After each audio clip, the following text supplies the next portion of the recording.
Assalamu alaikum dear students. I am Sumaya Mohammed from Boys Higher Secondary School, Yunsu.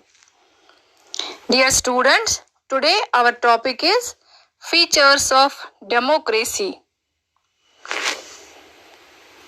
From political science, and the name of this chapter is What is democracy and why democracy? इस chapter में हम यही समझेंगे कि democracy है क्या और क्यों जरूरी है. First, we will start with a simple definition of democracy. Democracy is a form of government in which rulers are elected by the people.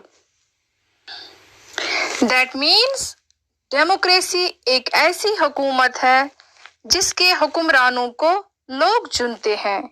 इसे डेमोक्रेसी कहते हैं.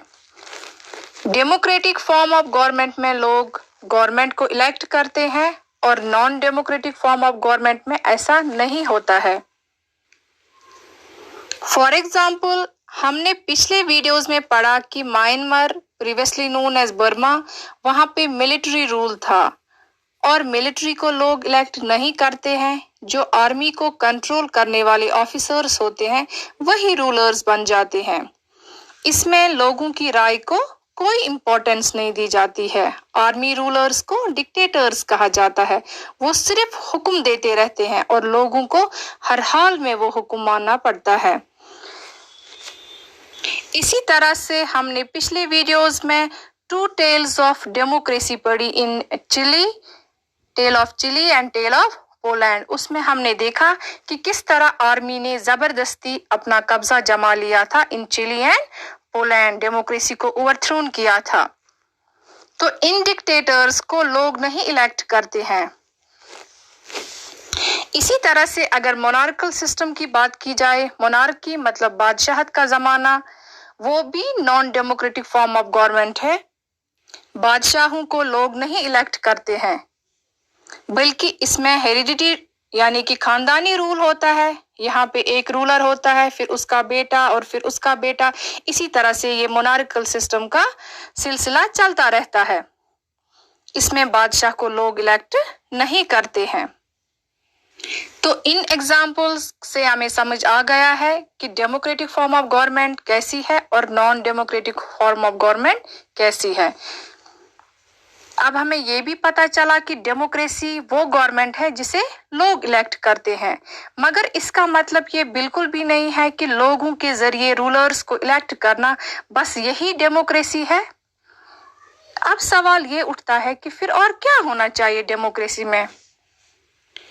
कौन सी गवर्नमेंट को हम डेमोक्रेटिक गवर्नमेंट कह सकते हैं. इस सब को जानने के लिए हम देखेंगे डेमोक्रेसी के फीचर्स यानी डेमोक्रेसी के खसूसियात क्या है, क्या होने चाहिए डेमोक्रेसी के फीचर्स, और उसी से हमें पता चलेगा कि एक डेमोक्रेसी में क्या होना चाहिए. फीचर्स को समझने से पहले हम फिर से देखेंगे कि हमारी जो सिंपल डेफिनेशन है डेमोक्रेसी की वो क्या है. That is, democracy is a form of government in which the rulers are elected by the people. मतलब डेमोक्रेसी एक ऐसी गवर्नमेंट है जिसमें रूल करने वालों को लोग चुनेंगे, लोग इलेक्ट करेंगे. इस डेफिनेशन में 4 चीजें बहुत इंपॉर्टेंट है. First is the rulers, second election, third the people and fourth the form of government. सबसे पहले रूलर्स का अगर देखेंगे तो डेमोक्रेसी में कौन से रूलर्स होने चाहिए, कौन लोग होने चाहिए जो एक डेमोक्रेटिक गवर्नमेंट में रूल कर सकते हैं. रूलर्स हम बादशाह को भी कह सकते हैं, डिक्टेटर को भी कह सकते हैं, मगर क्या डिक्टेटरशिप के लीडर्स रूलर्स डेमोक्रेसी में हो सकते हैं. कौन से लोग होने चाहिए रूलर्स डेमोक्रेसी में. दूसरा पॉइंट है इलेक्शन. अब रूलर्स को इलेक्ट करते हैं लोग, लेकिन किस तरह, इलेक्शंस कैसे होने चाहिए, ये सवाल भी है. तीसरा the people. As per definition in democracy rulers are elected by the people.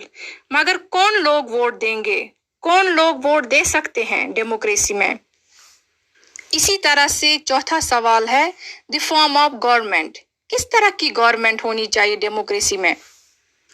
इन सब सवालों के जवाब हमें मिलेंगे जब हम फीचर्स ऑफ डेमोक्रेसी पढ़ेंगे। तो चलिए शुरू करते हैं पढ़ना डेमोक्रेसी के फीचर्स को।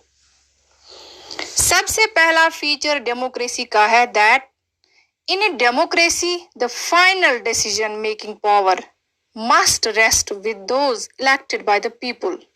मतलब डेमोक्रेसी में डिसीजंस लेने का हक उस लीडर को मिलना चाहिए जिसको लोगों ने इलेक्ट किया हो, ना कि किसी और को। अब हम एक ऐसी एग्जाम्पल देखेंगे हमारी नेबरिंग कंट्री की, जहां इलेक्शंस तो हो गए थे, लीडर्स को लोगों ने इलेक्ट किया था, मगर उन लीडर्स के पास फाइनल डिसीजन मेकिंग पावर्स नहीं थे। वो कंट्री जिसकी हम बात करने वाले हैं वो है Pakistan. That means in real sense that was not a democratic country at that time. Pakistan में अक्टूबर 1999 में आर्मी का जो जनरल है, जनरल परवेज मुशर्रफ, उसने मिलिट्री कूप ऑर्गेनाइज किया। मिलिट्री कूप मतलब फौजी बगावत, जिन्होंने इलेक्टेड गवर्नमेंट का तख्ता पलट किया। सारे गवर्नमेंट के पावर्स इन्होंने अपने हाथ में लिए। And after this, he designated himself as the president of Pakistan. पहले तो जोर जबरदस्ती गवर्नमेंट के पावर्स अपने हाथ में लिए और फिर खुद को खुद ही पाकिस्तान का प्रेसिडेंट बना लिया। इसके बाद वो लोगों के मन में अपनी वैल्यू को बढ़ाना चाहता था। इसके लिए उसने क्या किया?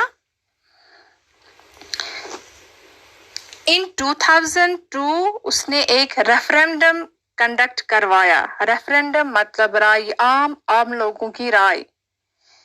रेफरेंडम का मतलब वोटिंग कंडक्ट करना किसी भी इशू पे, जहां पे लोगों से हाँ या ना में जवाब मांगा जाता है। और परवेज मुशर्रफ ने रेफरेंडम में लोगों से क्या कहा? उसने लोगों से अपने हक में वोट्स मांगे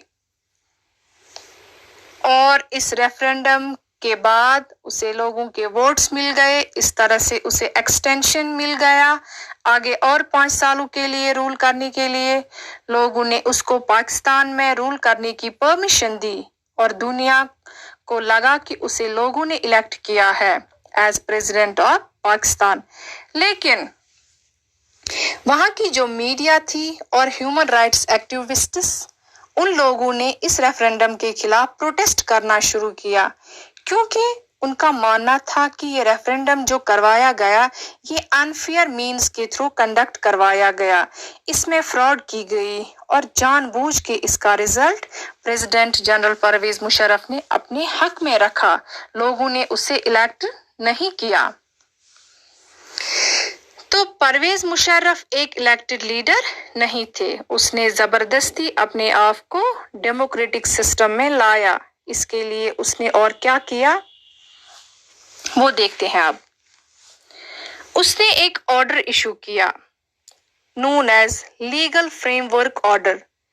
इस ऑर्डर से उसने पाकिस्तान के कॉन्स्टिट्यूशन में अमेंडमेंट्स यानी कि बदलाव, चेंज लाए।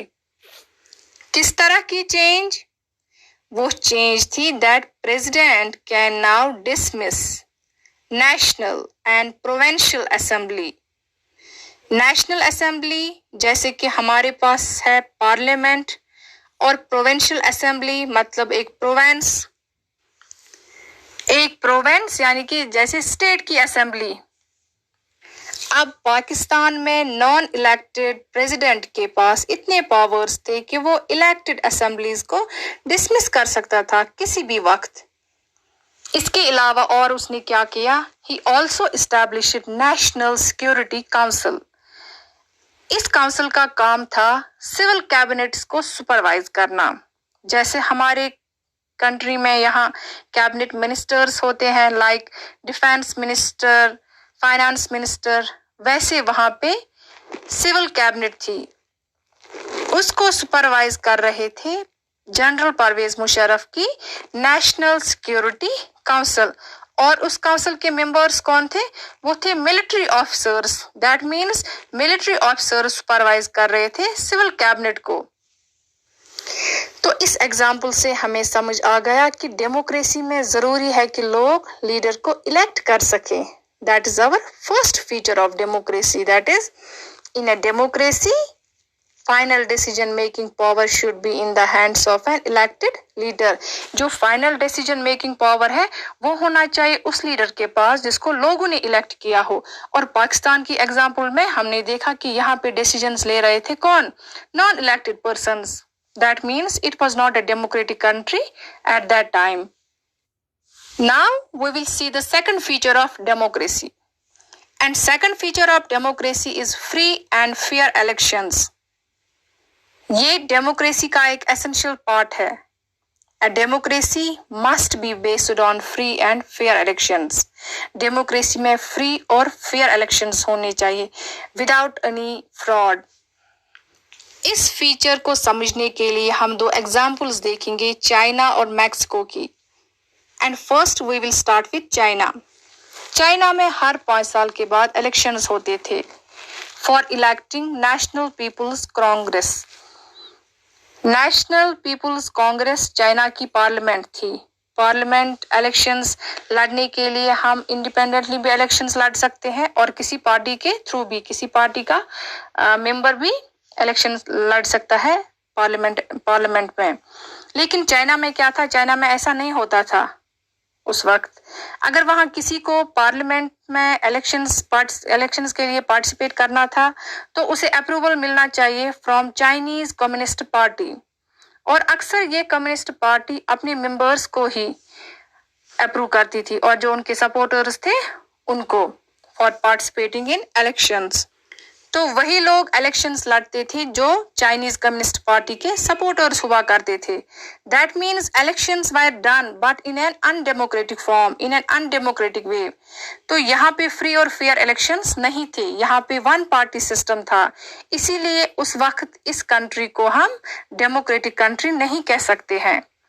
تو یہ تھی ایگزامپل کس کی؟ چائنا کی. اب ہم دوسری ایگزامپل دیکھیں گے میکسیکو کی. Mexico is a country in southern portion of North America. وہاں پہ ایک پارٹی تھی PRI, Institutional Revolutionary Party, اور یہ پارٹی ہمیشہ جیتتی تھی وہاں پہ میکسیکو میں. لیکن کیسے اس کو ہمیشہ جیت حاصل ہوتی تھی؟ By means of tricks and fraud.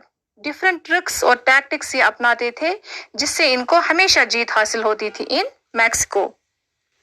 For example teachers کو بولتے تھے کہ بچوں کو موٹیویٹ کریں کہ اپنے پیرنٹس سے کہو کہ انہیں ہی ووٹ دیں. اس کے علاوہ اس پارٹی نے میڈیا کو بھی اپنے کنٹرول میں رکھا تھا. یہ پارٹی غلط طریقوں کا استعمال کر کے الیکشنز جیتی تھی. تو اس سے ہمیں سمجھ آیا کہ جو ہمارا سیکنڈ فیچر ہے ڈیموکریسی کا, that is a democracy must be based on free and fair elections. لیکن یہاں پہ ایسا کچھ نہیں تھا, یہاں پہ فری اور فیئر الیکشنز نہیں ہو رہے تھے. That means it is not a democratic country. ہماری کنٹری کی بات کی جائے تو یہاں پہ فری اور فیئر الیکشنز ہوتے ہیں. جو پارٹی پاور میں ہوتی ہے وہ کبھی بھی ہار سکتی ہے کیونکہ یہاں پہ فری اور فیئر الیکشنز ہوتے ہیں. Dear students, that was all for today. آج ہم نے ڈسکس کیے 2 features of democracy. Next features of democracy that will be discussed in our next video lecture. Till then, Allah Hafiz.